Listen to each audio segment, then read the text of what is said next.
Amara Washington had survived 14 months on the streets of New York, invisible to the thousands who stepped over her each day. Her law degree worth less than the cardboard she slept on. She learned to find food in dumpsters, shelter under bridges, and dignity in a world that had stripped everything else away. But on that Tuesday afternoon, when an elderly man in a simple cardigan collapsed on the sidewalk while crowds rushed past, Amara did what she'd always done. She stopped to help. As she reached for the phone in his pocket to call for help, she had no idea that the number on speed dial belonged to Richard Langston, billionaire CEO of the real estate empire that had destroyed her life. She had no idea that this call would expose decades of corruption, murder, and theft that reached into the highest levels of power. All Amara knew was that an old man needed help, and she was the only one who saw him as human. What happened next would transform not just her life, but an entire city's understanding of wealth, power, and what we owe each other. Just before we get back to it, I'd love to know where you're watching from today, and if you're enjoying these stories, make sure you're subscribed. The morning sun hadn't yet warmed the concrete when Amara Washington woke beneath the Riverside Bridge. She stretched carefully, mindful of the cardboard beneath her that served as both mattress and insulation from the cold ground. At 34, she'd learned that dignity wasn't something you lost with your address. It was something you carried in how you faced each day. "Morning, Amara," called out Marcus, an older man who'd claimed a spot near the bridge's eastern pillar. His weathered face cracked into a smile as she sat up, brushing debris from her worn jacket. "Morning, Marcus. How's your knee today?" "Better since you showed me those stretches." He shifted, demonstrating his improved mobility. "You heading to St. Mary's?" Amara nodded, already folding her blanket with practiced precision. St. Mary's soup kitchen opened at 7, and the line would already be forming. She tucked her belongings into a torn backpack, everything she owned compressed into that single bag. The irony wasn't lost on her. She'd once owned law textbooks worth more than most people's monthly groceries, and now those same books were probably in some landfill while she carried her life on her back. The walk to St. Mary's took her through downtown's awakening streets. Business people rushed past, coffees in hand, carefully avoiding eye contact. Amara had stopped being hurt by their avoidance months ago. She understood, looking at her mint, acknowledging that the system had cracks wide enough for anyone to fall through. The line at St. Mary's stretched around the block, a mixture of familiar faces and new arrivals.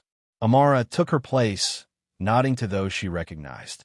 A young woman with 2 small children stood ahead of her, the kids clutching worn stuffed animals. "Here," Amara said quietly, pulling out a granola bar she'd saved from yesterday. "For the little ones." The mother's eyes filled with tears. "Thank you. I'm Sada. Just got here from Memphis. My exie." "You don't need to explain," Amara interrupted gently. "We all have our stories. What matters is you're safe now." Inside the soup kitchen, volunteers ladled oatmeal and distributed day-old pastries. Amara ate slowly, savoring each bite. She'd learned to make meals last, to trick her stomach into feeling fuller than it was. Afterward, she headed to the public library, where the bathroom had soap and paper towels, luxuries in her world. She studied her reflection in the mirror. Her dark skin had lost some of its glow, and her hair, once styled in neat braids, now stayed hidden under a knit cap. But her eyes, her mother had always said she had fighter's eyes, still held their determination. She washed her face and hands thoroughly, then brushed her teeth with the travel toothbrush she guarded carefully. By noon, she was back on the streets, making her way to her usual spot near the financial district. Not to beg. Amara had never begged, but to collect recyclables from the office building's bins. It was honest work, even if it barely brought in enough for essentials. Meanwhile, 40 floors above in the Langston Tower, Richard Langston stood at his office window, surveying his kingdom. At 58, he commanded an empire worth billions, built on real estate, technology, and strategic acquisitions. His gray suit cost more than most Americans made in a month, his watch more than they made in a year. Success, he'd learned, came to those who took it. "Mr. Langston," his assistant's voice came through the intercom. "The Shanghai team is ready for your call." 5 minutes, Richard replied, not turning from the window. Below, The city looked like a model, its problems invisible from this height. That's how he preferred it. Clean, manageable, distant. His phone buzzed. A text from his daughter, Victoria. Grandpa's being weird again. Found him at a food truck talking to strangers. Richard's jaw tightened. His father, Henry Langston, had become increasingly difficult since turning 80. The man who'd built Langston Corporation from a small construction company into a Fortune 500 enterprise now seemed determined to embarrass the family at every turn. Last week, Richard had found him playing chess in the park with homeless men. The week before, he'd given away his Rolex to a street musician. The mind goes, Richard muttered to himself, already texting his driver to track down Henry. But Henry Langston's mind was sharper than his son believed. At that very moment, he walked slowly down Madison Street, his cane tapping a steady rhythm on the sidewalk. He wore a simple cardigan and slacks, nothing that would mark him as wealthy. That was intentional. Henry had discovered late in life that money was a wall, and he was tired of walls. He paused at a corner, watching the city flow around him. A mother rushed past with a stroller. A teenager on a skateboard weaved through pedestrians. And there, sitting on a bench, a woman in worn clothing carefully counted coins. Amara looked up as the elderly man approached. He moved slowly but deliberately, his intelligent eyes taking in everything. Something about him seemed familiar, though she couldn't place it. Mind if I sit? Henry asked, gesturing to the bench. It's a free country, Amara replied, scooting over to give him more room. Henry lowered himself carefully, a small grunt escaping as his joints protested. Beautiful day, if you say so. He smiled at her directness. You don't think so? I think beautiful is relative. Depends on whether you're looking at the sky or at where you're going to sleep tonight. Fair point. Henry studied her profile. You seem like someone who's seen both sides of that equation. Amara turned to look at him fully. There was something in his tone, not pity which she despised, but understanding. Most of us have. The question is whether we remember it. I try to, Henry said softly, though my son would say I try too hard. They sat in comfortable silence for a moment. Then Henry's breathing changed. His hand went to his chest, fingers clutching at his cardigan. Sir, are you all right? Amara noticed immediately, her hand going to his shoulder. Henry tried to speak, but couldn't form words. His face had gone pale, beads of sweat forming on his forehead. Then his eyes rolled back, and he slumped forward. Help! Someone help! Amara shouted, but the afternoon crowd seemed to speed up rather than slow down. A few people glanced over, saw what looked like two homeless people on a bench, and kept walking. Amara lowered Henry carefully to the ground, her fingers going to his neck to check for a pulse. It was there, but weak, irregular. His breathing was shallow. She'd seen enough medical emergencies on the streets to know this was serious. Heart attack or stroke, maybe both. Come on, she muttered, looking around desperately. Still, no one stopped. A man in a business suit actually stepped over Henry's legs to keep walking. She needed to call 911, but her phone had been stolen weeks ago. Then she remembered, wealthy people always had phones. She carefully reached into Henry's pocket, finding an iPhone. It was unlocked, probably because his family had set it up for easy access given his age. The home screen showed a photo of Henry with what must be his family, a stern-looking man in a suit, a blonde woman with perfect teeth, and two younger adults who had the satisfied look of people who'd never missed a meal. The stern man looked vaguely familiar. Amara's finger hovered over the emergency call button, but then she noticed the favorites list. Only one name, Richard. Son, probably. She hesitated. Calling family could complicate things, but the old man deserved to have them know. She pressed Richard's name. The phone rang twice before a crisp, impatient voice answered. Dad, I don't have time for another one of your adventures. The Shanghai deal. This isn't your father, Amara interrupted. My name is Amara Washington. I'm standing next to your father, and he just collapsed. Silence. Complete silence for 3 long seconds. What? The voice had changed completely, ice turning to something sharper. Who is this? If this is some kind of... Sir, your father is unconscious. I think he's having a heart attack. I'm at Madison and 5th. I've already checked his pulse. Don't touch him. Richard's voice cracked like a whip. Don't you dare. What's the exact address? Madison and 5th, near the bench by the Wells Fargo. Sir, I'm calling an ambulance. I'll handle the ambulance. You stay exactly where you are. Don't move him. Don't go through his pockets. Don't. I'm not trying to rob him, Amara said firmly. I'm trying to help him. Sure you are. What's your name again? Amara Washington. Well, Ms. Washington, you better pray my father is all right, or you'll be dealing with more lawyers than you can imagine. The threat might have scared her once. Now it just made her tired. Your father needs help, not threats. I'm staying with him until help arrives. She hung up on the Billionaire and dialed 911. As the ambulance siren grew closer, Henry's eyes fluttered open briefly. His hand reached out, weakly grasping Amara's wrist. Don't. Let him forget, Henry whispered, his voice barely audible. Don't let who forget what? Amara leaned closer. The beginning before the money. Don't let him forget. Then his eyes closed again, and the paramedics were there, pushing her aside as they worked. A Blacktown car screeched to a halt, and a woman in a severe suit jumped out, followed by a security guard. That's her. The woman pointed at Amara. Make sure she doesn't leave. I'm not going anywhere, Amara said quietly, watching as they loaded Henry onto a stretcher. His hand had fallen to the side, and she noticed the tan line where an expensive watch should have been. He'd mentioned giving it away. She remembered from some overheard conversation. The woman, who introduced herself curtly as Sylvia Kerr, Richard Langston's assistant, looked at Amara with undisguised contempt. You can ride in my car. Mr. Langston wants to speak with you. I'll take the bus. That wasn't a request. The security guard stepped closer. Amara looked at him steadily. Unless you're planning to kidnap me. It wasn't an order either.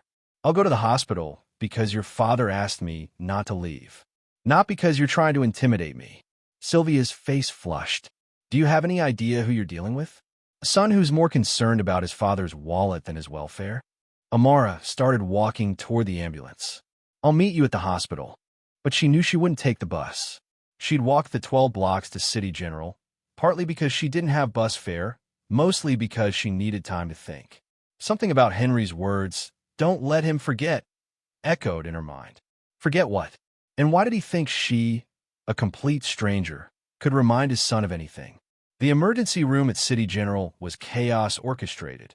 Nurses moving with practiced urgency, doctors calling out orders, machines beeping their electronic symphonies. Amara knew this dance well. She'd been here before, though usually as a patient being treated for exposure or dehydration. Today, she stood apart, watching through the glass doors as medical staff worked on Henry Langston. She'd been standing there for 20 minutes when she heard the voice that could only belong to Richard Langston. It cut through the emergency room noise like a blade. Where's my father? Amara turned to see the man from the photo. Except in person, Richard Langston seemed to take up more space than his physical body required. His presence pushed at the boundaries of the room, demanding acknowledgement. His suit was perfectly tailored charcoal gray, his silver hair precisely styled despite what must have been a frantic rush to the hospital. Mr. Langston, a doctor hurried over. Your father is stable. We've run an EKG and blood work. It appears to be a cardiac event, but we caught it in time. He's conscious, but weak. I want to move to a private room immediately. Get Dr. Morrison from Presbyterian on the phone. He's our family physician. Sir, your father needs to stay in the ICU for monitoring. Then clear the ICU. I'll pay for the whole wing if necessary. The doctor's face tightened. That's not how hospitals work, Mr. Langston.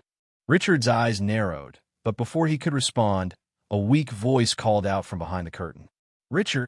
Both men turned. Through a gap in the curtain, Henry's pale face was visible. Dad. Richard moved forward, his commanding presence suddenly deflating. The woman, Henry said, his voice strained. Where's the woman who helped me? Richard's jaw clenched. His eyes scanned the waiting room until they landed on Amara. The look he gave her could have frozen water. She's here, he said tightly. Bring her. Dad, you need a rest. Bring her, Richard. Amara walked forward, feeling Richard's hostile gaze track her every step. She pushed through the curtain to find Henry propped up in the hospital bed, looking fragile but alert. His eyes brightened when he saw her. "You stayed," he said softly. "You asked me to." Henry's weathered hand reached out, and without thinking, Amara took it. His grip was weak but warm. "Thank you. Anyone would have." "No, Henry interrupted. They wouldn't. They didn't." His eyes moved to his son. "Richard, this is Amara Washington," she supplied. "Ms. Washington saved my life." Richard's expression didn't change. "We'll see about that." "Richard." Henry's voice held surprising strength. "This woman showed me kindness when everyone else walked past. You will treat her with respect." Father and son stared at each other, some old tension crackling between them. Finally, Richard looked away. "Thank you," he said to Amara, though the words seemed to physically pain him. "For calling the ambulance." "I called you first," Amara replied. "He's your father. You deserve to know." Richard studied her, looking for an angle, a con, something that would explain why a homeless woman would help his father without expectation of reward. The scrutiny might have bothered her if she hadn't endured worse. "Ms. Washington." Sylvia Kerr appeared in the doorway. "Perhaps you should go now. The family needs privacy." "She stays," Henry said firmly. "Dad, be reasonable." "I'm 80 years old, Richard. I've earned the right to be unreasonable." Henry's grip on Amara's hand tightened slightly. "Besides, I want to talk to the woman who is the only person in this entire city to see me as a human being worth saving." "You're Henry Langston," Richard said, exasperated. "Everyone would save you if they knew." "Exactly," Henry interrupted. "If they knew." But she didn't know, did she? She just saw an old man in trouble.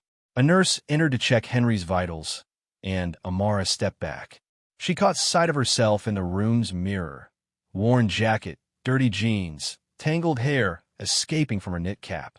The contrast between her and the Langstons couldn't be starker. "I should go," she said quietly. "Please." Henry's voice was weaker now, the brief burst of energy fading. "Just stay until I fall asleep? It won't be long." "The medications." Amara looked at Richard, who stood rigid with disapproval. But he didn't object, not with his father watching. She sat in the uncomfortable visitor's chair while Henry's eyes grew heavy. Richard stood on the other side of the bed, his phone buzzing constantly, though he didn't answer it. Sylvia had retreated to the hallway, where Amara could hear her conducting business in sharp whispers. "Tell me about yourself," Henry murmured to Amara. "Not much to tell. Everyone has a story. What's yours?" Amara hesitated. "I used to be a law student. NYU. Full scholarship." Richard's head snapped up, his attention suddenly laser-focused. "What happened?" Henry asked gently. "Life," Amara replied simply. "My mother got sick. Cancer. I took a semester off to care for her, lost my scholarship.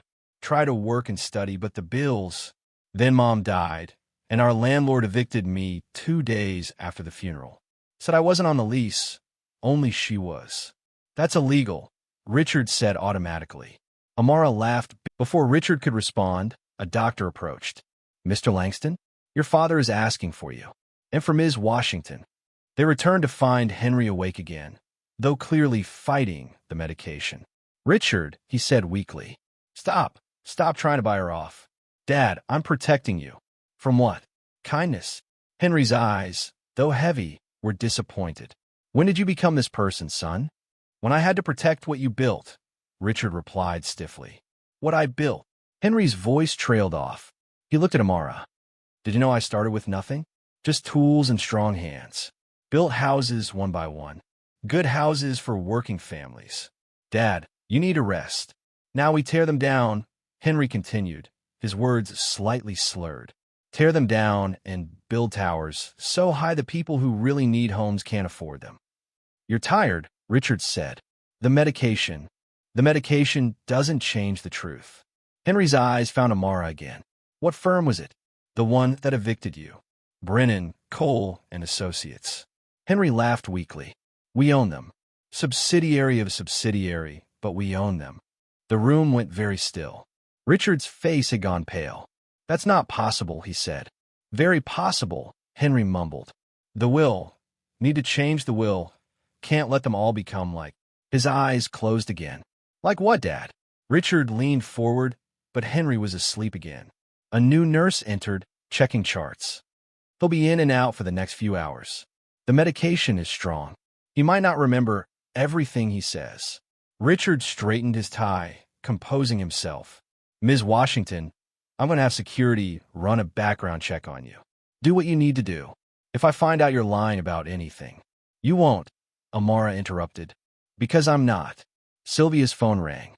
She answered quickly, then handed it to Richard. It's Victoria. She wants to know about her grandfather. Richard took the phone, stepping away. Amara could hear him reassuring his daughter in a tone completely different from the one he used with her. Warm, protective, loving. So he was capable of those emotions, just selective about who deserved them. A different nurse, an older black woman with kind eyes, approached Amara. Honey, there's a cafeteria on the 3rd floor if you're hungry. Mr. Langston's bills are all being covered by the family, so I'm fine, Amara said quickly. The nurse studied her knowingly. When's the last time you ate? This morning. And before that? Amara didn't answer. The nurse pressed a voucher into her hand.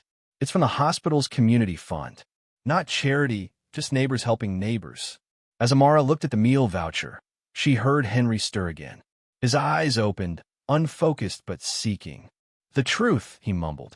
Tell Richard about the truth in the will. What truth, Mr. Langston? Amara asked gently. The books, 2 sets of books. Sylvia knows. Amara glanced at the doorway where Sylvia stood. The assistant's face had gone white. Just rest, Amara said to Henry, but her mind was racing. 2 sets of books meant fraud. It meant someone was stealing, and Henry had just implied Sylvia knew about it. Richard returned, handing the phone back to Sylvia. I need to go to the office. The Shanghai deal won't wait. Your father just had a heart attack, Amara said, incredulous. And he's stable now. I have responsibilities. To your company or your father? They're the same thing, Richard said coldly. Ms. Washington, security will be here momentarily. You'll need to provide identification. I don't have any. No ID. It was stolen, along with everything else I had in storage when I couldn't pay the bill anymore. Richard looked at her with something between suspicion and disgust. Then how do I know you are who you say you are? You don't, Amara replied simply. You just have to decide whether you believe me or not. I don't believe anyone. That must be exhausting. They stared at each other across Henry's bed, 2 people from different worlds brought together by an old man's failing heart. Henry stirred one more time. Both of you, he said weakly, need both of you to fix what's broken. Then he was truly asleep, leaving his son and the stranger to figure out what he meant. Richard checked his phone again. I'll be back tonight. If you're still here when I return, we're going to have a longer conversation about your intentions. I'll be here. We'll see. He left with Sylvia trailing behind, her heels clicking against the hospital floor like a countdown. Amara settled back in the uncomfortable chair, watching Henry sleep. She had nowhere else to be, and something told her that staying was about more than just keeping a promise to a sick old man. The truth, he'd said. The truth in the will. Amara had learned enough law to know that wills could be weapons as much as gifts. And something about the fear in Sylvia's eyes suggested that Henry Langston's will might be a weapon aimed at more than one target. As the afternoon sun slanted through the hospital window, casting long shadows across the sterile room, Amara made a decision. She would stay, not for money, not for reward, but because sometimes the universe put you exactly where you needed to be, even if where you needed to be was between a dying man's regrets and his son's suspicions, with nothing but the truth as your shield. The morning after Henry's collapse, Amara awoke in the hospital chair with a crick in her neck and a security guard staring at her. She dozed off around 3 in the morning, after Henry's vitals had stabilized and the nurses had stopped coming in every 20 minutes. Ma'am, the guard said, not unkindly. Mr. Langston wants to see you. Amara stretched, her joints protesting. Henry's awake? Mr. Richard Langston. He's in the family conference room. Of course, the hospital had a family conference room for VIP patients. Amara followed the guard down a hallway that grew progressively more luxurious, from standard hospital tile to carpet, from fluorescent lights to warm sconces. The conference room had leather chairs and a view of the city skyline. Richard sat at the head of the table, Sylvia beside him with a laptop open. Across from them sat a thin man in a gray suit who somehow managed to look both boring and threatening. "Ms. Washington," Richard said without preamble. "This is James Crawford, our head of security. He's been looking into your background." "Good morning to you too," Amara said, taking a seat. Crawford opened a folder. Amara Nicole Washington, born in Newark, New Jersey. Graduated summa cum laude from Rutgers University with a degree in political science. Accepted to New York University School of Law on a full merit scholarship. Completed 2 years with a 3.8 GPA before taking a leave of absence. "Is there a point to this recitation?" Amara asked. "The point," Richard interjected, "is that we know exactly who you are. You're not some random Good Samaritan. You're an intelligent woman who understands law, who knows how valuable my father is, and who conveniently appeared just when he needed help." "Conveniently?" Amara laughed incredulously. "You think I've been stalking your father, waiting for him to have a heart attack?" Crawford continued reading. "You were involved in several tenant rights cases during your time at NYU. You filed complaints against 3 major property management companies, including Brennan, Cole, and Associates." Amara's stomach tightened. "That was before they evicted me. I was trying to help other tenants who were being illegally forced out." "So you have a history of antagonizing property companies," Richard said. "Companies that, as my father mentioned yesterday, have connections to our corporation. I didn't know about those connections until your father told me yesterday." "So you say—" Sylvia looked up from her laptop. "Mr. Langston, there's more." Ms. Washington's mother, Denise Washington, worked as a cleaner in our Milwaukee office 23 years ago. The room went silent. Amara stared at Sylvia in shock. "That's not possible," she said. "My mother worked at a medical clinic in Milwaukee before we moved to Newark. The clinic was in the Langston Medical Plaza. We owned the building. Your mother would have been employed by our maintenance subsidiary." Amara's mind raced. Her mother had never mentioned any connection to the Langstons. Then again, her mother had cleaned dozens of buildings over the years. Why would she remember one company's name? "This is becoming very interesting," Richard said, leaning back. "Your mother worked for us. You fought against our subsidiaries. And now you just happened to save my father's life. Those connections are coincidences," Amara protested. "Thousands of people have worked for your companies over the years. Thousands more have had issues with your property management firms. The fact that I'm both doesn't make me some kind of conspiracy." A knock at the door interrupted them. A nurse peered in. "Mr. Langston? Your father is asking for Ms. Washington." Richard's jaw tightened. "Tell him she's busy. He's quite insistent, sir. He says if she doesn't come, he'll get out of bed and find her himself." Richard stood abruptly. "We'll continue this later." They found Henry sitting up in bed, looking stronger than he had yesterday. His eyes lit up when he saw Amara.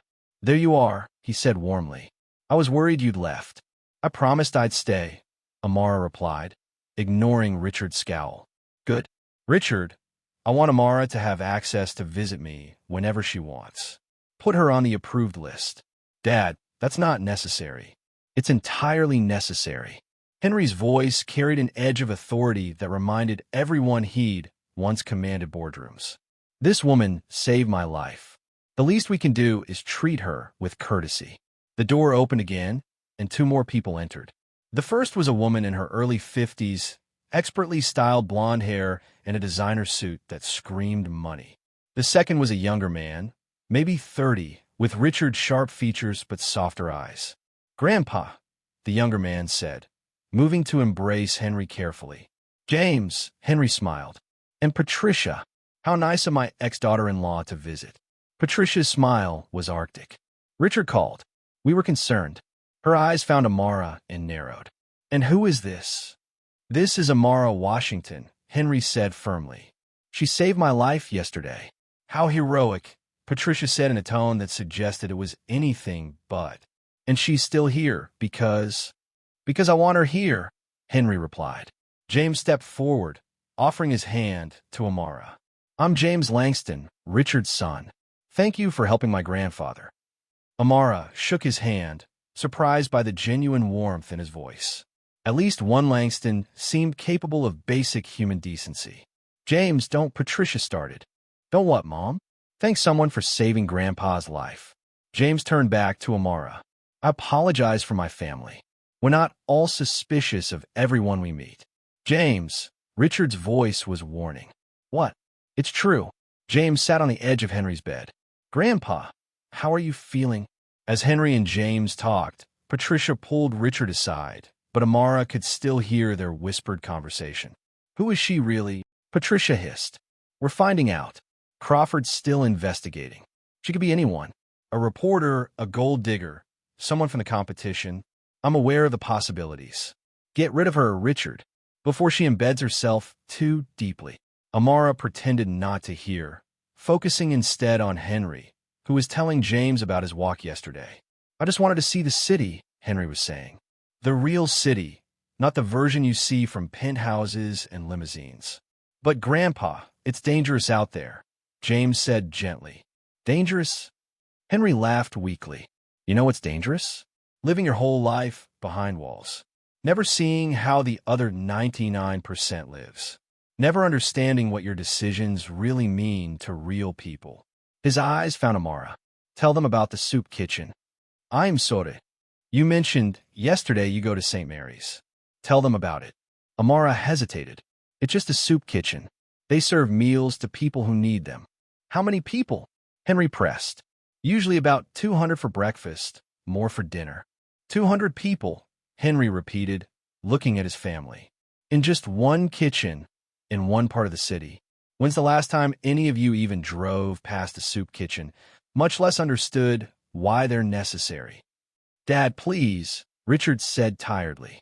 Not another lecture about social responsibility. It's not a lecture. It's reality. Henry's energy was flagging, but he persisted. Amara, tell them why you were on that particular street yesterday. I was collecting recyclables, Amara said quietly. Patricia made a small sound of disgust. Going through trash? It's honest work, Amara said, meeting her gaze steadily. 5 cents a can, 10 cents a bottle. On a good day, I can make enough for a meal and maybe save a little. On a good day, Henry repeated. Did you hear that, Richard? This woman with a law degree, who could have been arguing cases in court, is grateful to make enough from our trash to buy a single meal. She made her choices, Patricia said coldly. Did I? Amara turned to face her fully. Did I choose for my mother to get cancer? Did I choose for the insurance to deny her experimental treatment? Did I choose for a landlord to illegally evict me while I was planning her funeral? You could have fought. I did fight. For 6 months. With every legal filing I could manage. But your lawyers, and yes, they were your lawyers, I learned that yesterday, had deeper pockets and longer patience. They knew I'd run out of money before I ran out of righteousness. The room fell silent. Even Patricia looked slightly discomfort. Henry reached out and took Amara's hand. This is why you're here, he said softly. To remind them, to remind me, of what we've forgotten. The door burst open. A young woman rushed in, all designer clothes and entitled energy. Grandpa, oh my God, are you okay? Victoria, Richard said, I told you to wait until... Until what? Until you'd sanitized everything. Victoria's eyes found Amara. Oh, is this her? The homeless woman. I have a name, Amara said quietly. Victoria ignored her, turning to her father. Daddy, Sylvia says she's refusing to leave. Can't security just... Victoria. Henry's voice was sharp. You will not speak about Ms. Washington as if she's not in the room, and you will treat her with respect.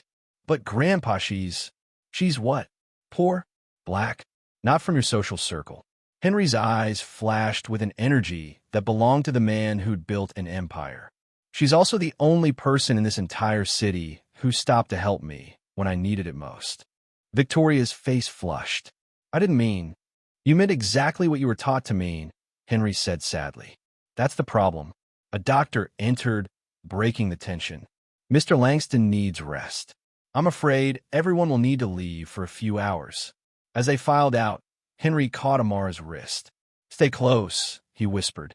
There's something I need to tell you. About the will. About what Richard doesn't know. Mr. Langston. Henry. Call me Henry. His eyes were urgent. There's documentation. Hidden. About what really happened with the property companies. About who's been profiting from the evictions. It's not Richard, he doesn't know. But others do. Who? But the nurse was already injecting something into his fore, and Henry's eyes fluttered closed. In the hallway, the family regrouped. Richard was on his phone, barking orders about the Shanghai deal. Patricia was lecturing Victoria about appearances. James stood apart, looking uncomfortable. And Sylvia had appeared from somewhere, tablet in hand, orchestrating Richard's schedule like a conductor with a digital baton. Ms. Washington, Crawford approached her. Mr. Langston wants to speak with you privately. He led her to a smaller room where Richard waited, having handed his phone to Sylvia. Let's be clear about something, Richard began. I don't trust you. I don't like you. And I don't want you near my father. Noted. But he seems to have developed an attachment to you, and his doctors say agitation could trigger another cardiac event. So for now, you can stay. How generous. Richard's eyes hardened. Don't mistake necessity for acceptance. Crawford will continue investigating you. If we find anything that suggests you're not who you claim to be, you'll face legal consequences. Investigate away. While you're at it, maybe investigate why your subsidiary illegally evicted me, or why dozens of other families were forced out of their homes using the same tactics. If laws were broken, it wasn't on my orders. No, just on your watch. And with your profits. They stared at each other, the air between them charged with mutual antipathy. There's something else, Richard said finally. My father's mind. Someone should. He hesitated. Can I buy you lunch? You probably haven't eaten properly since yesterday. Amara's pride wanted to refuse, but her stomach had other ideas. Okay. They went to a small diner 2 blocks from the hospital, the kind of place that served coffee in thick white mugs and called everyone Han. James looked out of place in his expensive suit, but he didn't seem to care. You're different from your father, Amara observed after they'd ordered. James laughed bitterly. The family disappointment, you mean?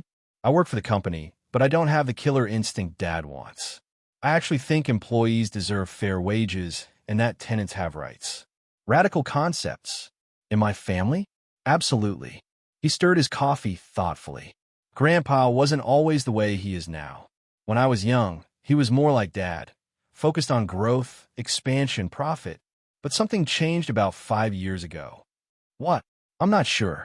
He started questioning everything.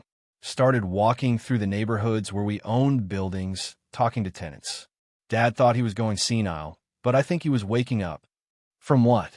From the dream that money matters more than people. James looked at her directly. That's why he connected with you yesterday. You represent everything he's been trying to understand. How our business affects real people. Their food arrived, and Amara tried not to eat too quickly, though the hot meal was the best thing she'd had in weeks. Can I ask you something? James said. The things Grandpa said about documentation, about people profiting from evictions. Do you think there's truth to it? Amara considered her answer. Your grandfather mentioned 2 sets of books. In my experience, that usually means someone's hiding something. But who? Dad's many things, but he's not a thief. Maybe not, but someone in your organization is. The question is whether your father doesn't know or doesn't want to know. James's phone buzzed. He glanced at it and frowned. The board meeting. They're really going to try to declare Grandpa incompetent. He stood, throwing money on the table. I have to go. I'm the only family member who might vote against it. Why would you vote against it? Because my grandfather deserves dignity, not a corporate coup. He paused. Ms. Washington, Amara, be careful. If Grandpa's right about hidden documentation, and if someone finds out you might know about it, you could be in danger. After he left, Amara sat in the diner, processing everything. She had no proof of anything, just the words of an old man who might or might not be confused. But her legal training had taught her to trust patterns, and the patterns here were troubling. She walked back toward the hospital as the sun set, planning to find somewhere nearby to sleep so she could return in the morning. But as she passed an office building, she noticed something, the Langston Corporation logo on the directory. This was one of their properties. On impulse, she walked around to the loading dock. If Henry had hidden something, he wouldn't put it in his mansion or his office. He put it somewhere mundane, somewhere no one would look. The loading dock was mostly empty except for a security guard watching a small TV. Amara waited until he went for a bathroom break, then slipped inside. The basement was full of storage units, each labeled with a tenant's name or business. She was about to give up when she saw it. A small unit labeled H. Langston, personal. The lock was a simple combination type, the kind she'd learned to pick during her time on the streets when she needed shelter in abandoned buildings. Inside were boxes of old papers, photographs, and at the back, a locked filing cabinet. The key was hidden under a fake rock, the kind of thing an 80-year-old man would think was clever. The top drawer contained property records going back decades. The second had financial statements. But the bottom drawer had two identical ledgers labeled 2020 to 2024. She opened both. One showed the official books, the numbers that would be reported to the board and the IRS. The other showed the real numbers, millions of dollars skimmed from property deals, maintenance contracts inflated by 30%, rents collected but not reported. And at the bottom of each page, authorizing signatures. Not Richard's. Sylvia Kerr's. Well, a voice said from behind her. This is unfortunate. Amara spun around to find Sylvia standing in the doorway, no longer the efficient assistant, but something altogether more dangerous. You couldn't just take the money and disappear, Sylvia said conversationally. You had to be noble. Henry always did attract the noble ones. You're stealing from the company. From Henry. I'm taking what I earned. 20 years of managing Richard's chaos, covering his mistakes, making him look competent. Do you know what assistants make compared to executives? Even well-paid ones. So, you decided to pay yourself? I decided to secure my future. And I would have gotten away with it if Henry hadn't started his late-life crisis of conscience. Sylvia stepped into the unit, closing the door behind her. He was getting close. That's why I had to adjust his medication. You're poisoning him? Not poisoning, just managing his clarity. A little confusion here, some memory issues there. Enough to make Richard think he's going senile. The vitamin infusions. Sylvia smiled coldly. You're smarter than you look. Yes, the vitamin infusions. Nothing fatal, just enough to keep him foggy. But then he had to have his heart attack right in front of you. People know I'm here. No, they don't. Crawford thinks you left hours ago. Richard's at his board meeting. And security guards are easy to distract. Sylvia pulled out a syringe from her purse. This is what Henry's been getting. A much larger dose, of course. For you, it'll look like an overdose. Another homeless woman, 20 minutes later, she stood across the street from the modest building, watching for any sign of surveillance. The lights were still on in the second-floor office. Deshaun Avery often worked late, she remembered. He'd been a first-year law student when she was in her second year, eager and idealistic. She crossed quickly, using her old access code on the back door. Thankfully, they'd never changed it. The stairs creaked under her feet as she climbed to the second floor. We're closed. Deshaun looked up from his desk, his eyes widening. Amara? Amara Washington? Deshaun. She sagged against the doorframe. I need help. He was on his feet immediately, guiding her to a chair. What happened to you? We heard you had to drop out, but then you just disappeared. Long story. Right now, I need you to look at these. She placed the ledgers on his desk. And I need to use your phone. As Deshaun examined the books, his expression grew increasingly shocked. Amara dialed the hospital from memory, asking for Henry Langston's room. I'm sorry, the operator said. Mr. Langston isn't accepting calls. This is an emergency. Can you connect me to James Langston? He should be there for the board meeting. I'll try his mobile. After 3 rings, James answered. Hello. James, it's Amara Washington. Amara? Where are you? Security said you left hours ago, but Sylvia is claiming you broke into. Listen carefully. Sylvia has been embezzling from your company for years. I have proof. More importantly, she's been drugging your grandfather. Those vitamin infusions aren't vitamins. Silence. Then, that's a serious accusation. I have the ledgers, James. 2 sets of books, all authorized by Sylvia. And she tried to inject me with something when I found them. You need to stop those infusions immediately. Where are you? Amara hesitated. Could she trust him? First, protect your grandfather. Have a hospital test those infusion bags. I'll contact you once he's safe. Amara. She hung up and turned to Deshawn, who was photographing each page of the ledgers with his phone. This is massive, he said. This isn't just embezzlement.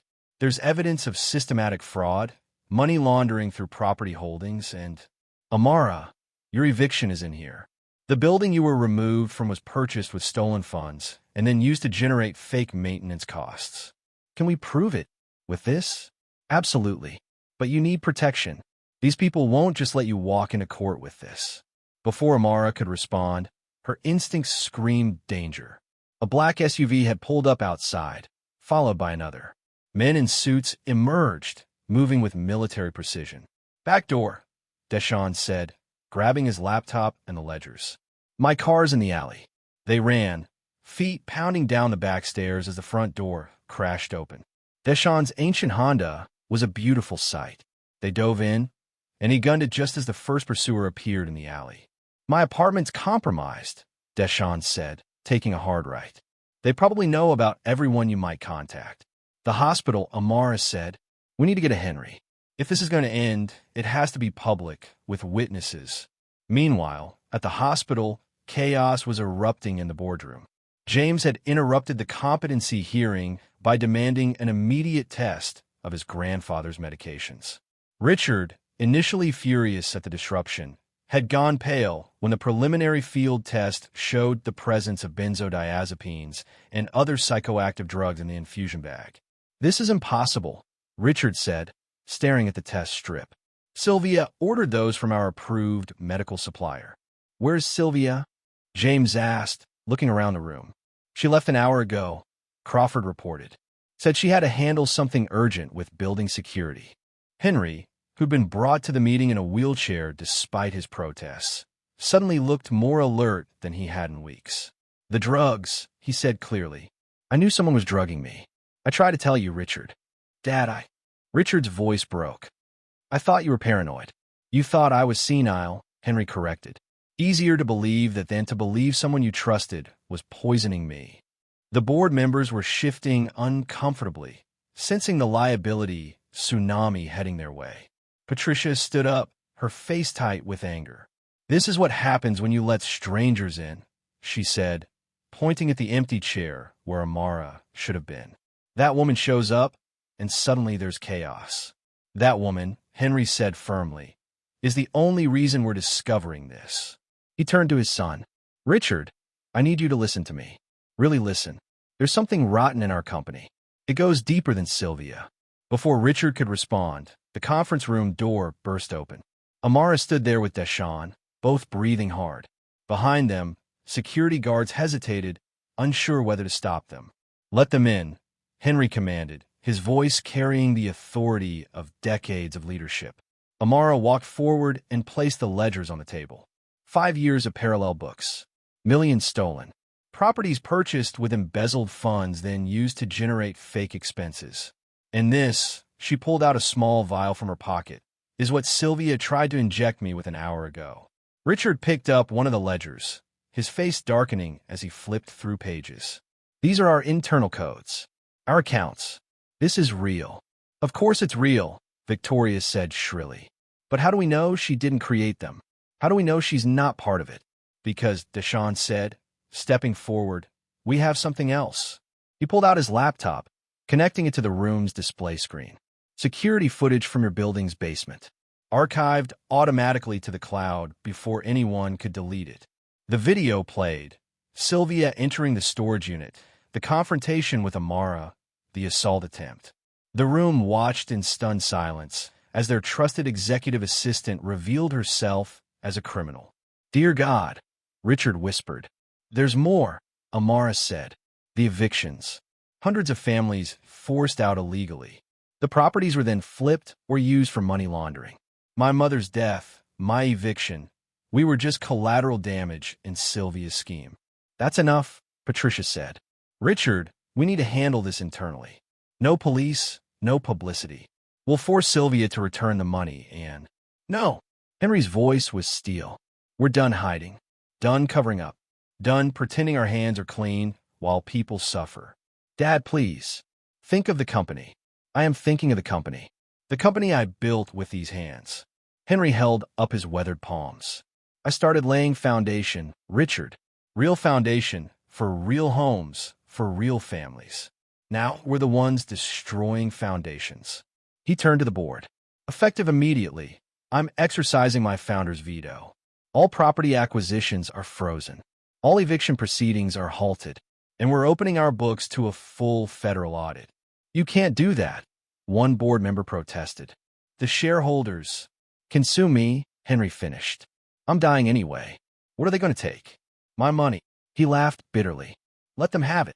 The boardroom erupted in arguments, but Amara noticed Crawford speaking urgently into his phone. He approached Richard and whispered something that made the billionaire's face go white. Sylvia's gone, Richard announced. Her apartment's been cleared out. Crawford says she's been planning this for months. She won't get far, Crawford said. We have her passport flagged, her accounts frozen. She's too smart for that, Amara interrupted. She's been planning this for years, not months. She'll have alternate identities, offshore accounts you don't know about. How would you know?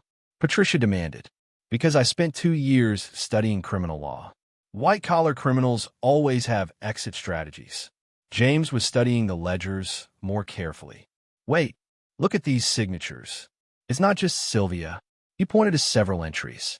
These initials, TB, MK, those are other senior staff.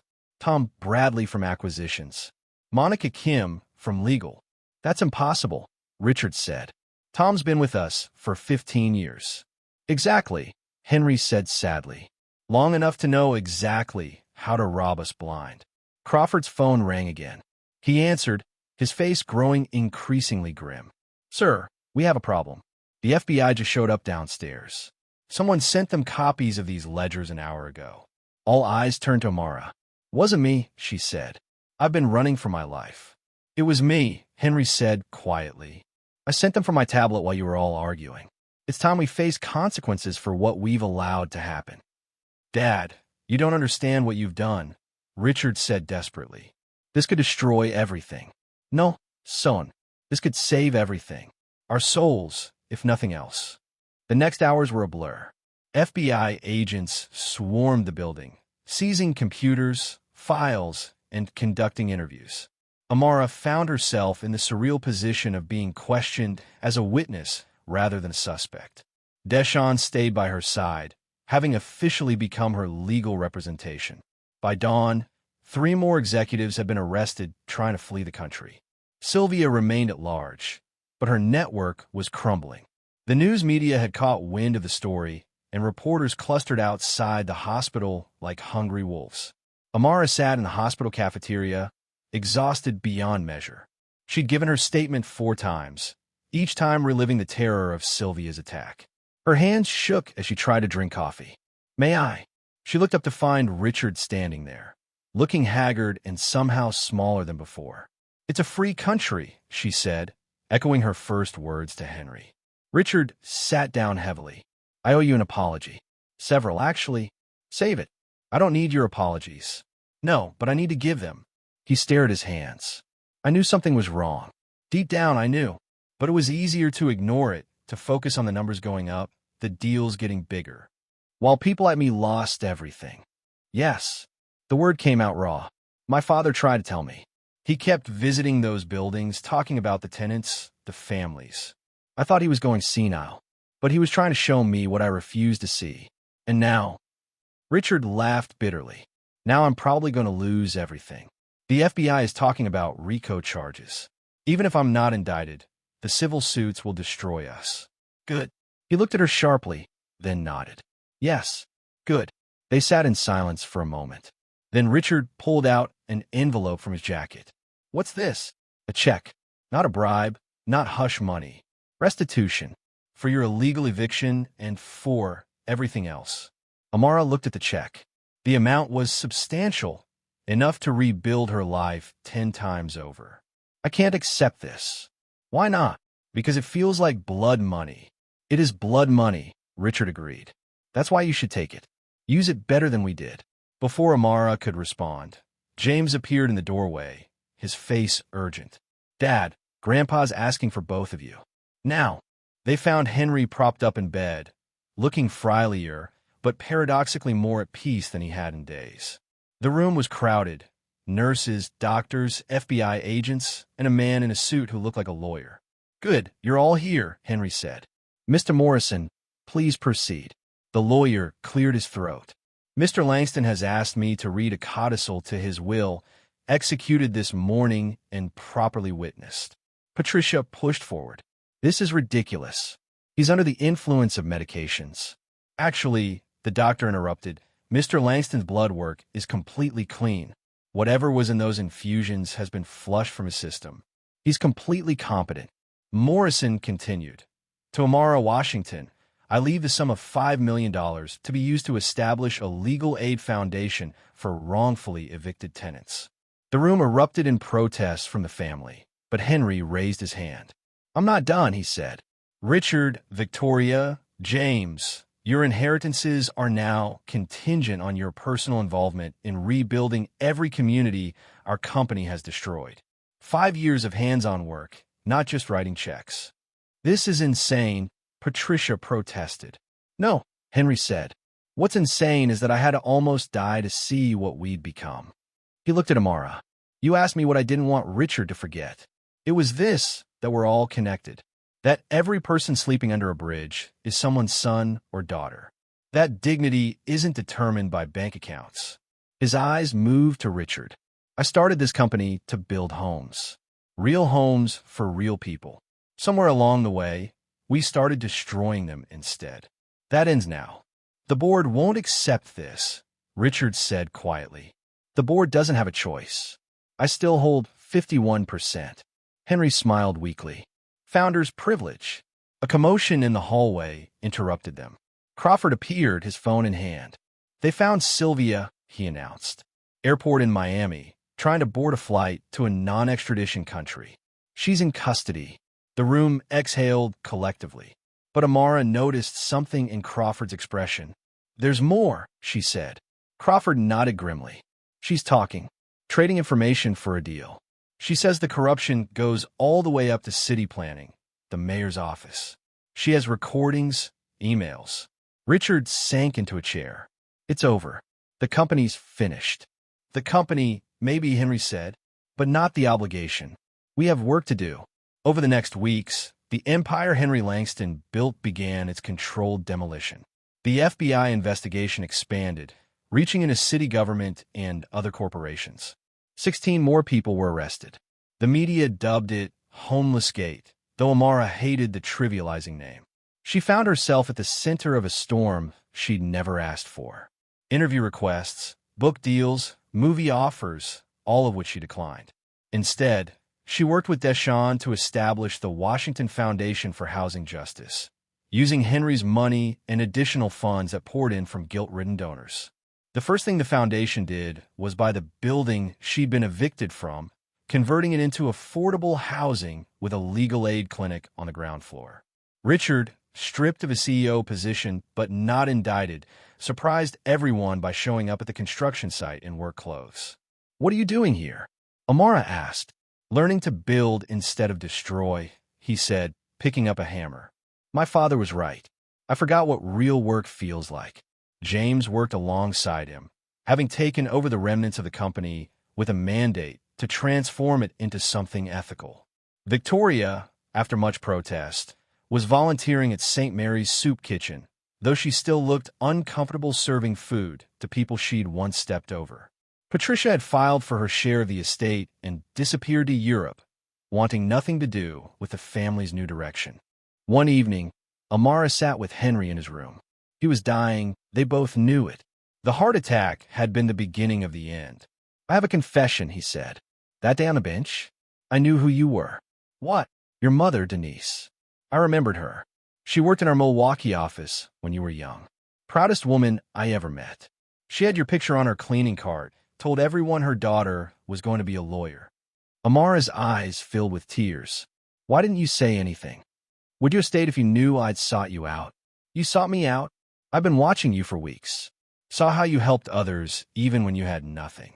How you carried yourself with dignity. I knew if anyone could help Richard remember his humanity, it would be you. So you had a heart attack on purpose? Henry laughed, which turned into a cough. No, that was real. But I've been planning to approach you. Fate just had other ideas. Why me? Because you're what we should have been. Strong without being cruel. Dignified without being prideful. Your mother would be so proud. 3 days later, Henry Langston died in his sleep. His funeral was unlike any billionaire's memorial the city had seen. Yes, Amara stopped walking, her instincts alert again. The fight wasn't over. The foundation Henry had exposed still had cracks, and someone was still working to exploit them. I'll be right there, she said, already turning back toward the Langston building. The war for the soul of an empire was far from finished.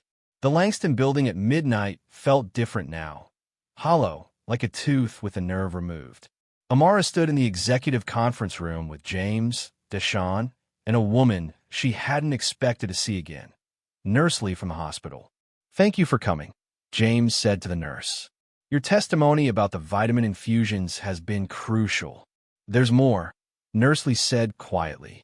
Things I didn't tell the FBI because I wasn't sure. But after Mr. Langston died, I checked the hospital records. Someone had been accessing his medical files for years. Not just Sylvia. Who? Amara asked.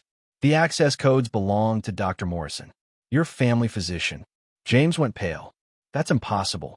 Morrison's been with our family for 20 years. Exactly, Amara said, pieces clicking together. Long enough to know everyone's medical histories, vulnerabilities. Who better to help Sylvia manage the drugs? Deshawn was already pulling up records on his laptop. Morrison's financial records show regular deposits from a shell company, the same network Sylvia used. But there's something else. Look at the timing of these deposits. The screen showed a pattern.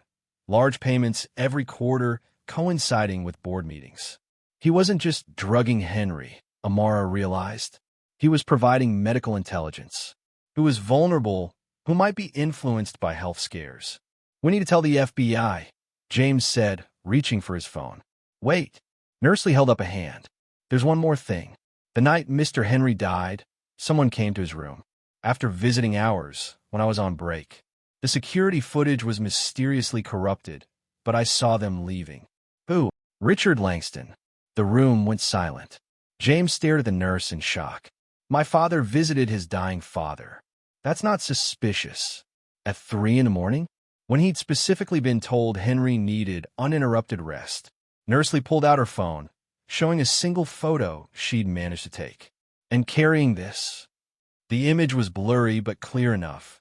Richard holding what looked like a medical bag. No, James said firmly.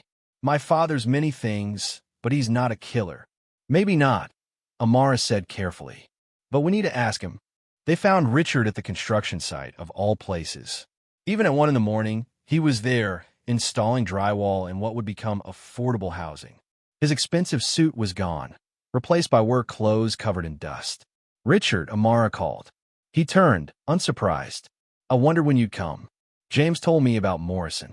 I suppose you think I'm involved. Are you? Amara asked directly.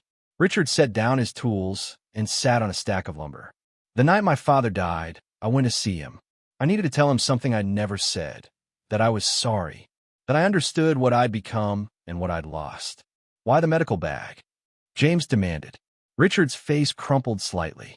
It wasn't medical supplies. It was something else. Something I thought he should have. He pulled out his phone, showing them a photo. His old tool belt, from when he started the company. I thought he should have it with him. Why didn't you tell anyone? Because I took something too. Richard reached into his pocket, pulling out a worn leather journal. His original business plan. 20 pages of handwritten dreams about building homes for working families. I wasn't stealing it. I just needed to remember what we were supposed to be. Amara studied his face, her instincts honed from years of reading people. You're not Sylvia's partner. No, but I know who might be. Before he could continue, Deshawn's phone buzzed urgently. The FBI. They've arrested Morrison, but he's talking. He says the real mastermind isn't Sylvia. Who is it? James asked. Deshawn's face was grim. Crawford, your head of security. The pieces fell into place with sickening clarity.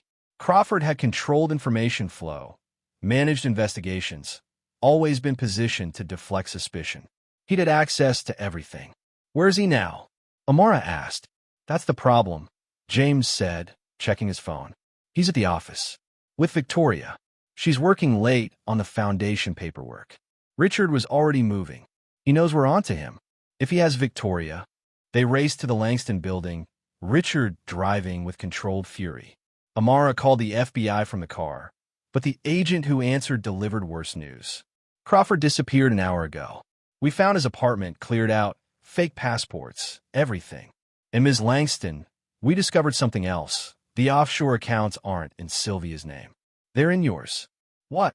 Amara nearly dropped the phone.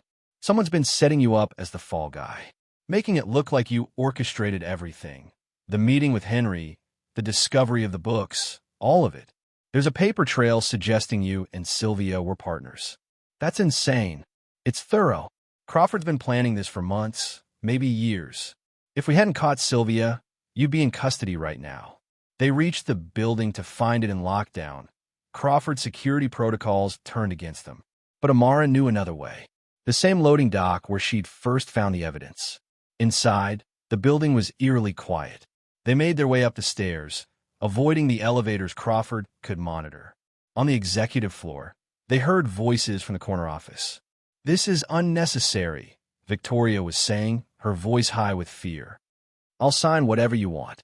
"It's too late for that." Crawford's voice was calm, professional. "Your grandfather's conscience attack ruined years of planning. But there's still a way to salvage this." By framing Amara, she's perfect. A desperate homeless woman with a grudge against the company that evicted her. Who doubts she manipulated a senile old man? Except he wasn't senile, Victoria protested. "You were drugging him." A detail that will get lost in the narrative. Especially after the tragic murder-suicide. "What? You're going to kill Amara Washington when she breaks in to steal more evidence. Then, overcome with guilt, you'll take your own life. Your suicide note will confess to helping her, unable to live with what you've done." Richard stepped into the doorway. Except Amara's, not alone. Crawford spun, a gun appearing in his hand with practiced ease. "Mr. Langston, this complicates things." "It's over, Crawford. The FBI knows everything. They know what I wanted them to know." Crawford kept the gun trained on Richard while pulling Victoria against him as a shield. 20 years I've protected this family. Cleaned up your messes, buried your scandals. And what did I get? A salary that wouldn't buy a closet in one of your buildings. So you decided to steal?" James appeared from another doorway, flanked by FBI agents. Crawford laughed bitterly. "Steal? I earned every penny. Do you know how many times I've covered for this family? The accidents that weren't accidents, the witnesses who needed convincing, the records that needed disappearing." "You're talking about crimes," Amara said, stepping forward. "I'm talking about business." Crawford's composure cracked. "The only difference between what I did and what Henry Langston did was scale and legitimacy. He destroyed neighborhoods legally. I just took my cut illegally. My grandfather built. Your grandfather built an empire on the backs of the poor, then felt guilty about it in his old age." Crawford's grip on Victoria tightened. "At least I'm honest about what I am." "Let her go," Richard said quietly. "Take me instead. I'm worth more as a hostage." Touching. The cold billionaire finally shows emotion. Crawford started backing toward the window. "But I don't need hostages. I need a distraction." He shoved Victoria forward suddenly, and in the chaos of everyone rushing to catch her, fired 3 shots at the ceiling.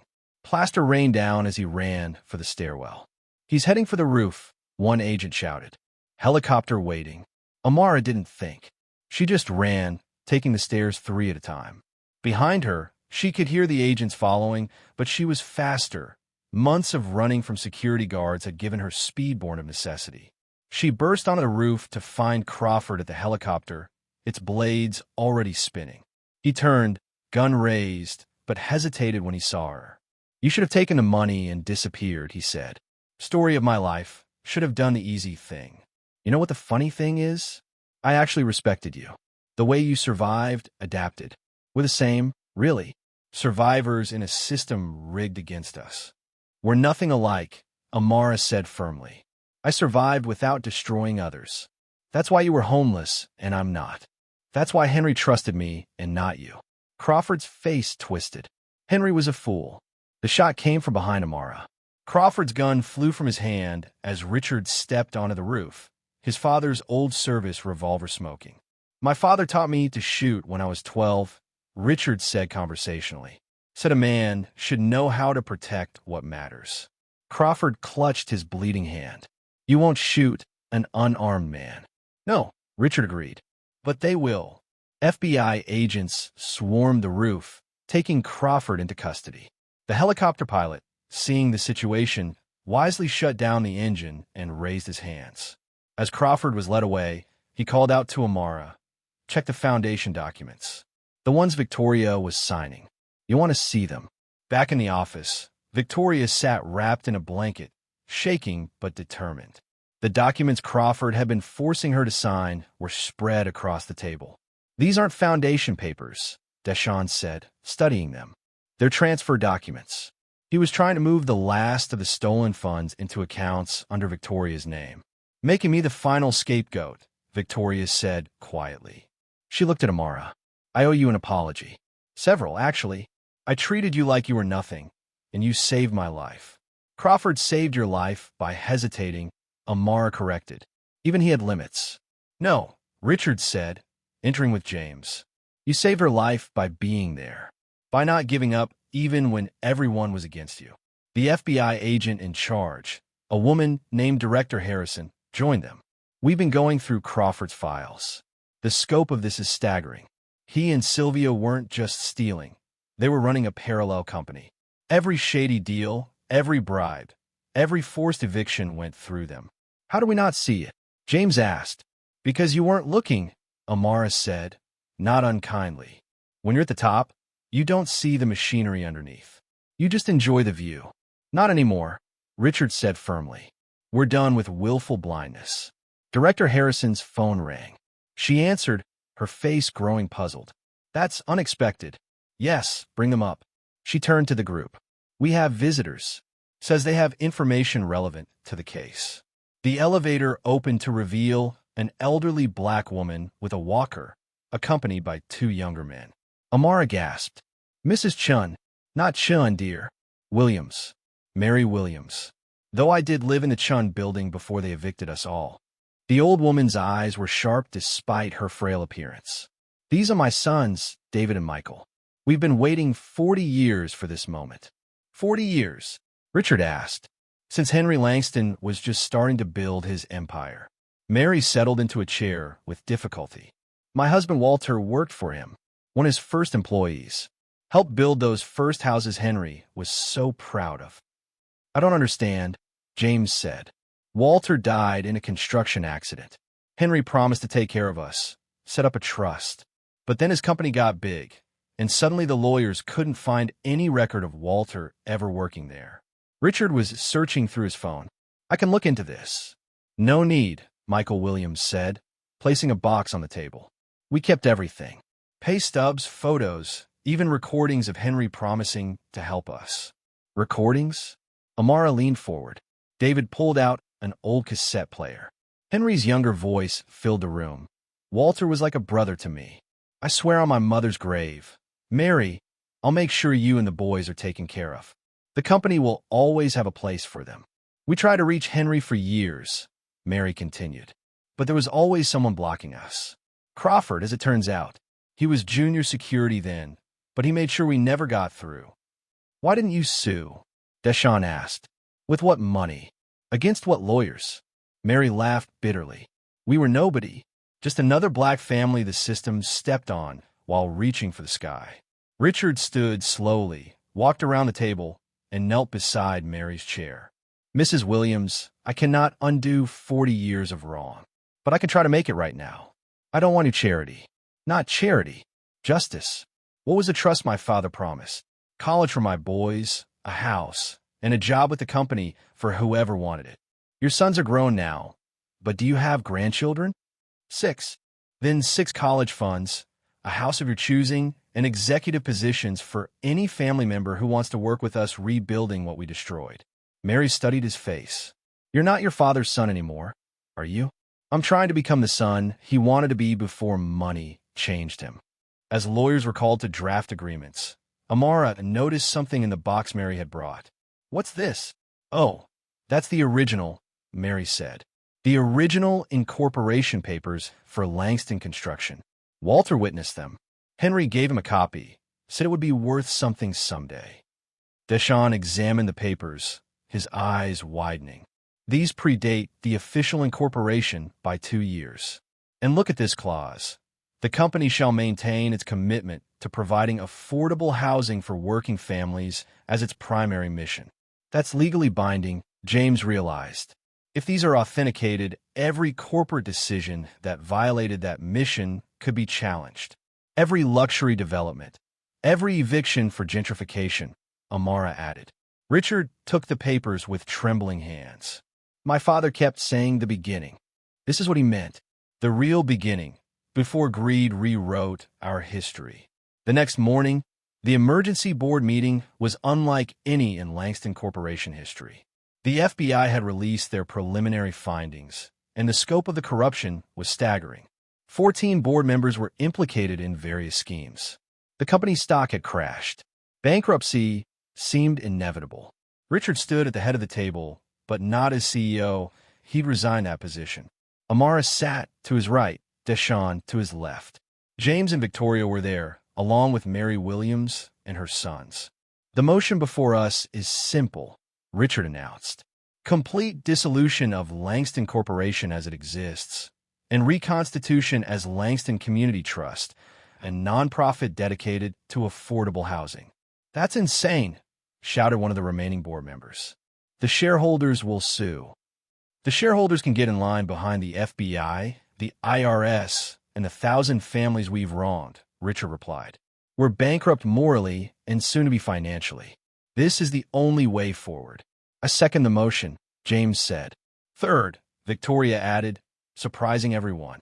The vote was called. With the arrested board members' shares in legal limbo and Henry's controlling interest now in Richard's hands, the motion passed. As lawyers scrambled to draft the dissolution papers, Amara stood at the window where Richard had once surveyed his kingdom. How does it feel? He asked, joining her. Watching an empire fall. Like watching a controlled demolition, she replied. Dangerous, but necessary for rebuilding. Will you stay? Help us rebuild. As equals, not saviors or charity cases. As equals. They shook hands as the sun set over the city, painting the sky the color of change. That evening, Amara returned to St. Mary's Soup Kitchen, but not alone. Richard, James, and Victoria came with her along with Mary Williams and her family. They served dinner to 200 people, many of whom Amara knew from her time on the streets. Marcus pulled her aside. This real? They actually changing. It's real. But change is just the beginning. The work, that's what matters. As they cleaned up, Victoria approached Amara. I need to tell you something. When Crawford was setting you up, he created a narrative. The desperate homeless woman, the manipulator. Some people will always believe it. Let them, Amara said. I know who I am. Who are you? Victoria asked genuinely. Amara considered the question. 2 years ago, I was a law student. A year ago, I was homeless. Today, I'm someone who answered a phone call that changed everything. Tomorrow? Tomorrow, I'm whoever I choose to be. And what do you choose? To be someone who builds bridges. Literal ones, legal ones, human ones. Bridges between the world your grandfather created and the one he wished he'd built. The next day brought more revelations. The FBI announced that their investigation had expanded to 12 other companies and 3 city agencies. Crawford and Sylvia were both offering evidence in exchange for reduced sentences. The corruption ran so deep that the entire city's power structure was shifting. But in the former Langston building, now bearing a simple sign reading Community Trust, the work continued. Architects drafted plans for affordable housing. Lawyers processed restitution claims. Social workers connected homeless families with services. Amara stood in what had been Richard's office, now converted into a community law center. Deshawn was setting up computers while James organized files. We have our first case, Deshawn announced. Family facing eviction from a Brennan coal property. The same firm that evicted me, Amara noted. Poetic justice. Let's get to work. As she prepared for the case, her phone rang. Unknown number. Ms. Washington? The voice was familiar but weak. It's Sylvia.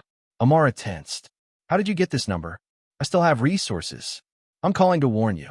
Crawford wasn't the only one. There's someone else. Someone nobody suspects. Who? The person who originally suggested I skim from the accounts. Who taught me how to hide the money. Who's been playing everyone from the beginning. Tell me who. Patricia, Richard's ex-wife. She's coming back from Europe, and she's not done with any of you. The line went dead. Amara stared at the phone, then at the city beyond the window. The fight for justice, it seemed, had only just begun. But this time, she wouldn't face it alone. This time, she had allies, resources, and most importantly, the truth on her side. The phone rang again. This time it was Richard. Amara? We have a problem. Patricia's lawyers just filed an injunction against the dissolution. She's claiming the community trust is fraud, and she's demanding control of the company as the senior family member with standing. Let her come, Amara said calmly. We faced worse odds. You sound confident. I am. You know why? Because Henry was right. The truth has a way of surfacing, no matter how deep you try to bury it. And the truth is on our side. As she hung up, Amara looked at the photo on her desk, not of Henry Langston or the family, but of her mother, Denise Washington, proud and dignified in her cleaning uniform. We're not done yet, Mama, she whispered. But we're getting there. The morning Henry Langston's death was officially announced to the public, the city seemed to pause. Not because a billionaire had died, those headlines came and went, but because of what was dying with him, an empire built on displacement. Amara stood in the cathedral where the funeral would be held, watching workers arrange flowers. She'd been there since dawn, partly to help with preparations, mostly to think. Patricia Langston would arrive within hours, armed with lawyers and old grievances. You're early, Richard said from behind her. Couldn't sleep. You. Same. He sat in a pew, looking older than his years. Patricia called last night, wanted to negotiate, and she wants everything. The company, the properties, even the dissolution reversed. Says she has proof that Dad was incompetent when he changed his will. What proof? The vitamin infusions. She's arguing that the drugs affected his judgment for months before we discovered them. Any decisions he made during that time should be void.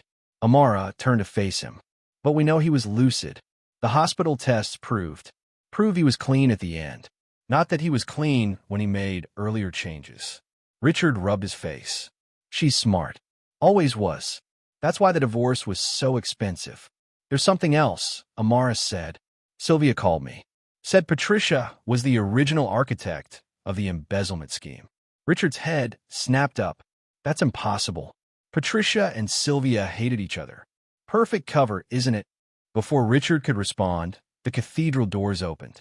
Patricia Langston entered like she was walking a runway. Designer black dress, pearls that cost more than most cars, an entourage of lawyers trailing behind her.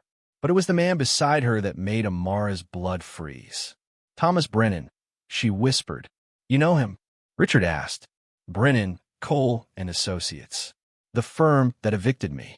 He was lead counsel. Patricia's heels clicked against the marble as she approached. Richard and Ms. Washington, how appropriate to find you both here, planning my father-in-law's funeral while destroying his legacy. Patricia, Richard started. Save it. Thomas, please explain the situation. Brennan stepped forward, his smile sharp as a blade. We filed for an emergency injunction preventing any further dissolution of Langston Corporation assets. We've also filed a competency challenge regarding all of Henry Langston's decisions from the past year. On what grounds? Amara demanded. On the grounds that he was systematically drugged, isolated from proper counsel, and unduly influenced by a homeless woman with a grudge against the company. Brennan's eyes glittered with malice. That would be you, Ms. Washington. That's ridiculous. Is it? You lost your home to a Langston subsidiary. Your mother worked for the company. You conveniently saved Henry when he collapsed. You inserted yourself into the family's affairs. You benefited from his will changes. The pattern is clear. The pattern, Amara said steadily, is that I helped an old man when no one else would. So you say, but the courts might see it differently. Patricia smiled coldly, especially when they learn about your criminal record. Amara's stomach dropped. I don't have 3 arrests for trespassing, 2 for vagrancy, 1 for assault. Those were survival charges. Sleeping in abandoned buildings. Defending myself from law-abiding citizens who caught you stealing, Patricia interrupted. At least, that's how Thomas will present it. James and Victoria arrived then, followed by Deshawn and the Williams family. The sides were literally lining up in the church. Mother, Victoria said coolly, I didn't know you were back. Someone had to protect this family's interest from your father's mental breakdown. Mental breakdown? James laughed bitterly. You mean his conscience? Patricia's composure cracked slightly. Don't be naive, James. Conscience is a luxury we can't afford. The company is hemorrhaging value. The investigations are destroying our reputation. If we don't act now, there'll be nothing left. Good, Victoria said quietly. Everyone turned to stare at her. I said good, Victoria repeated louder. Let it burn. Let all burn. Do you know what I've learned serving at that soup kitchen? Half the people there worked for companies we bought and gutted. The other half lived in buildings we demolished for development. You've been brainwashed. I've been awakened. Victoria's voice echoed in the cathedral. Grandfather was right. We became monsters, Mother. And you were the first to transform. Patricia slapped her daughter. The sound rang out like a bell. Enough, Richard said sharply.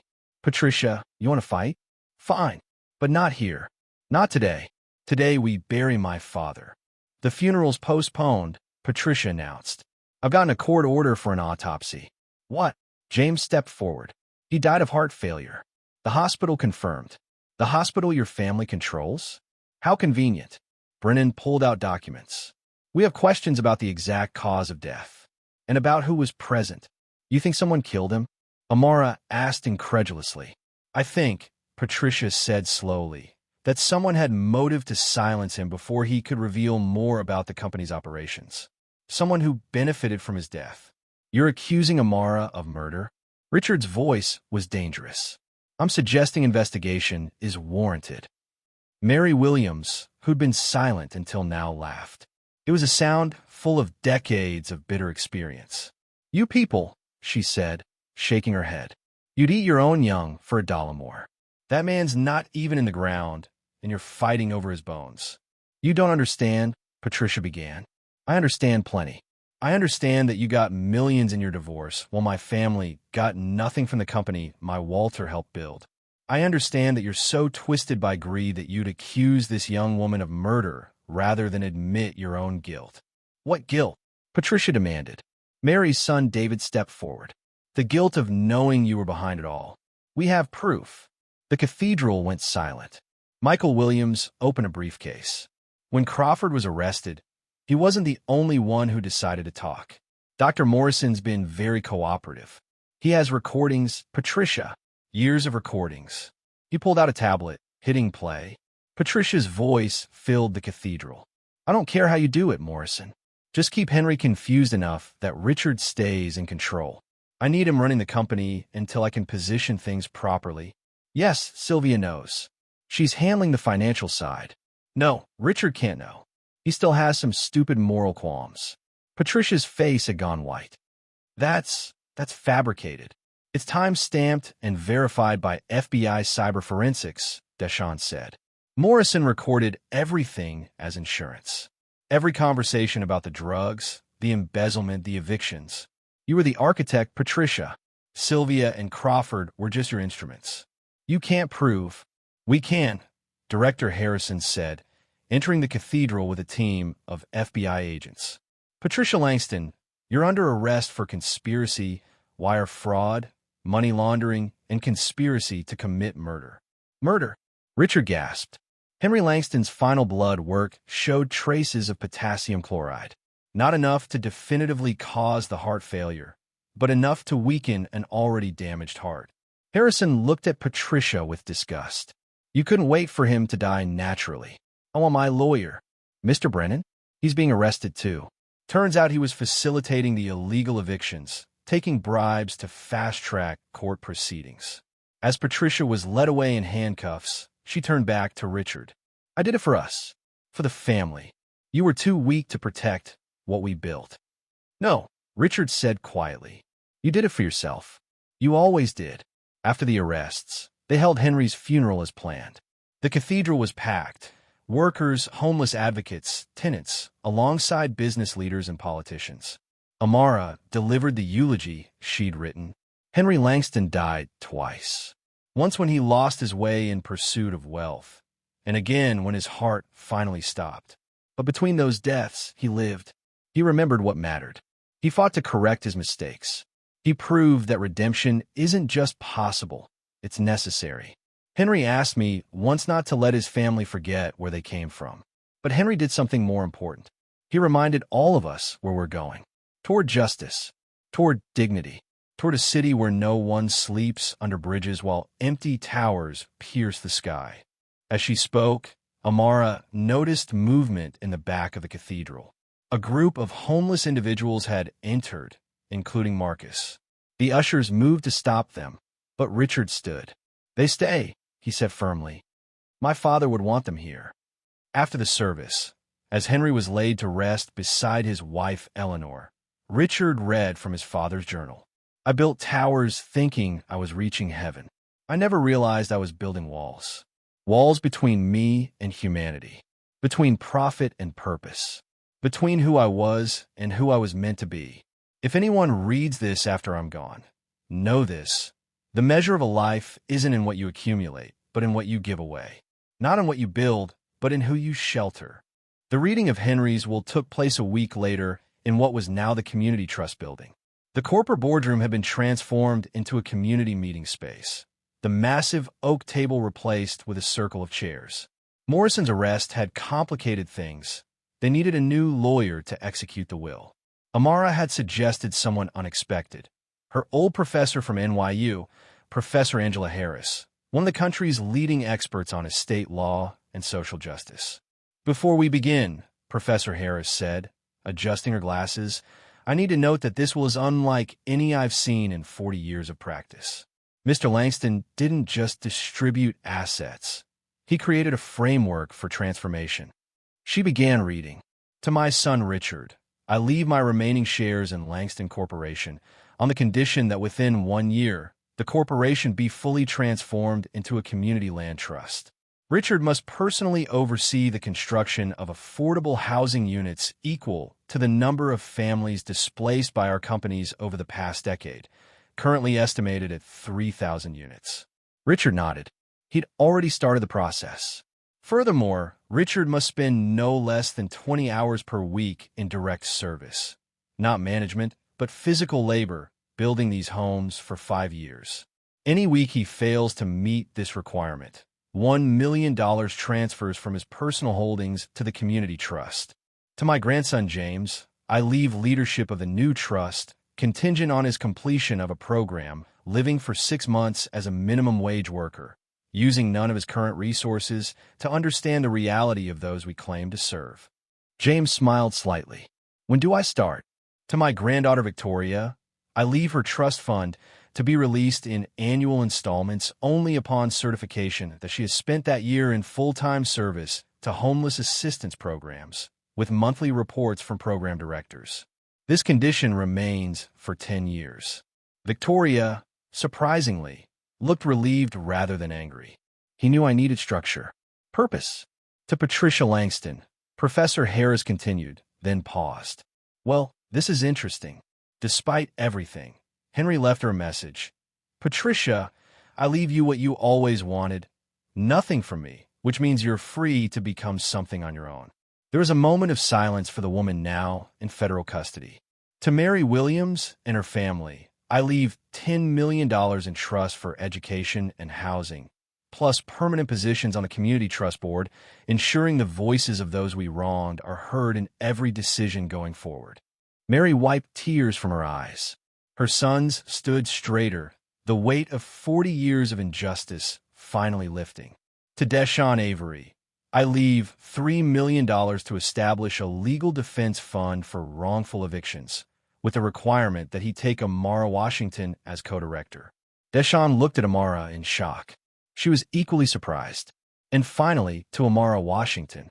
Professor Harris paused, looking up at her former student. "This is substantial, Amara." "Just read it," Amara said quietly. To Amara Washington, who saved not just my life but my soul, I leave the following. First, $5 million to establish the Eleanor Foundation, named for my late wife, dedicated to providing legal services, temporary housing, and job training for those experiencing homelessness. Second, the building at 442 Madison Street, the site where we first met, to be converted into the Foundation's headquarters.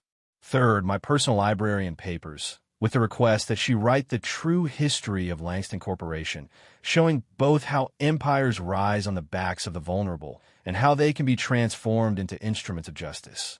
Fourth, a permanent seat on the Community Trust Board, with veto power over any decision that would result in displacement of vulnerable populations. And finally, this personal message. Amara, you asked me what I didn't want Richard to forget. The answer is humanity. You reminded us all of it. This isn't payment, it's partnership. Build the world I should have built. The room was silent. Then Richard spoke. There's one more thing. Not in the will, but something Dad asked me to do. He pulled out a worn envelope. Amara, this is from your mother. Amara's hand shook as she took it. What? Your mother wrote to my father 23 years ago when she worked for us. She was raising a brilliant daughter alone, and she asked for a scholarship fund to be established for single parents' children. My father meant to respond, but never did. The letter got filed away until he found it last year. Amara opened the letter, seeing her mother's careful handwriting. Mr. Langston, I clean your offices every night. I see the pictures of your family, your son's awards, your pride in their achievements. I have that same pride in my daughter, Amara. She's going to be a lawyer someday, help people who can't help themselves. I'm not asking for charity. I'm asking for investment. Invest in our children like you invest in buildings. They'll stand longer and serve better. Sincerely, Denise Washington. Tears streamed down Amara's face. She never told me. He kept that letter in his wallet for the last year of his life, Richard said. It's what started his transformation. Your mother's words, her dignity, her hope. In a way, she saved us all. Professor Harris continued with the legal requirements. The will establishes a binding covenant. Any heir who fails to meet their service requirements forfeits their inheritance to the community trust. Any attempt to challenge or circumvent these conditions triggers immediate transfer of all assets to a permanent charitable trust. What about legal challenges? James asked. Already handled. Henry had this will reviewed by 3 independent firms and a judicial panel. It's ironclad. Over the following months, the transformation began in earnest. Richard, true to his word, worked construction 5 days a week. His hands, soft from decades of pen pushing, grew calloused. His back ached, but something in his eyes came alive. James moved into a studio apartment in the Bronx, got a job at a grocery store, rode the subway, learned what exhaustion really meant. He sent reports to Amara. Week 3, customer screamed at me for 15 minutes over expired coupon. Manager sided with customer. I make $15 per hour. Rent is $1,400. The math doesn't work. Week 8, coworker fainted during shift. Manager said she couldn't go home. No sick days left. She has 2 kids. She stayed. Week 16, I understand now. It's not about being poor. It's about being invisible, being disposable. I'll never unsee this. Victoria threw herself into homeless services with unexpected passion. She started at St. Mary's, but soon expanded, creating a network connecting services across the city. Her Instagram, once filled with parties and purchases, now documented the crisis of homelessness and solutions. This is Rebecca. One post read, master's degree, lost job in pandemic, evicted after cancer diagnosis.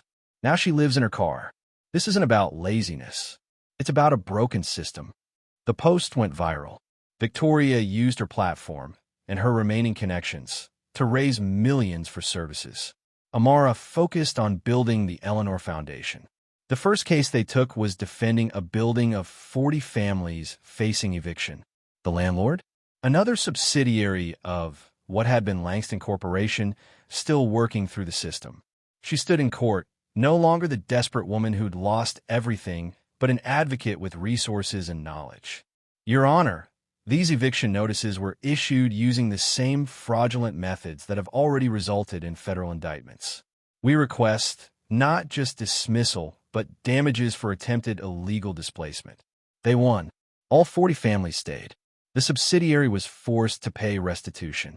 That night, Amara stood in what had been Henry's office, now the Foundation's main conference room.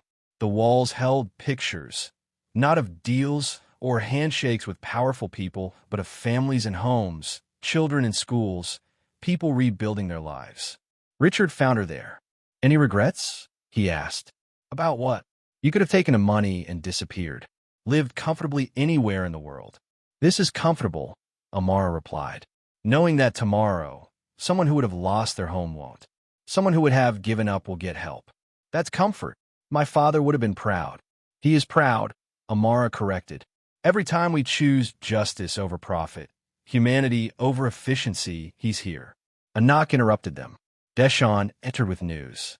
Patricia took a plea deal. 20 years, with possibility of parole in 12. She has to pay full restitution, about $300 million. Where will it go? Richard asked. The community trust, Deshawn smiled. Poetic justice. Her stolen money will build homes for those she helped displace. As they talked, Amara's phone rang. Unknown number. Hello, Ms. Washington? This is Governor Mitchell. I'm calling about the president's new initiative on homelessness. We need someone to lead it, someone who understands both the legal complexities and the human realities. Your name keeps coming up. Amara looked at Richard and Deshawn, at the pictures on the walls, at the city lights beyond. I'm interested, she said, but I have conditions, such as real funding, not just rhetoric, policy changes, not just charity, and a seat at the table for those with lived experience. That's a significant ask. That's the minimum requirement for real change. When can you come to Washington? When you're ready to listen. Really listen. She hung up and turned back to the others. The president? Deshawn asked, amazed. The work isn't done, Amara said simply. What we've done here, it needs to happen everywhere. 6 months later, at the groundbreaking for the first new affordable housing complex, Amara stood with a golden shovel. Beside her were Richard, James, Victoria, the Williams family, and dozens of others whose lives had been touched by the transformation. Marcus was there too, no longer homeless, working as a site supervisor for the construction. Never thought I'd see this day, he said. Which day? Amara asked. The day the towers came down so homes could go up. She thought of Henry's words, don't let him forget. But it had never been about just Richard forgetting. It had been about all of them remembering that every person deserves dignity, every family deserves shelter, every human being deserves to be seen. The shovel bit into earth. Cameras flashed, but Amara wasn't thinking about the publicity or the ceremony. She was thinking about her mother, Denise, who'd believed in justice even while cleaning offices at night. About Henry, who'd remembered his humanity just in time. About all those still sleeping under bridges, waiting for their chance. This is just the beginning, she said into the microphones. Every building we raise, every family we house, every person we help, it's proof that change is possible. That a phone call from a homeless woman to a billionaire can reshape a city. That compassion is stronger than greed. That justice, though delayed, will not be denied. As she spoke, her phone buzzed. Another unknown number. Another crisis somewhere. Another opportunity to build bridges between two worlds. She'd answer it later. Right now, she had work to do. The foundation was being laid. And this time it would hold. If you had the power to destroy those who destroyed you, would you seek revenge or redemption? Let us know in the comments below, and don't forget to subscribe for more powerful stories that challenge everything you thought you knew about justice.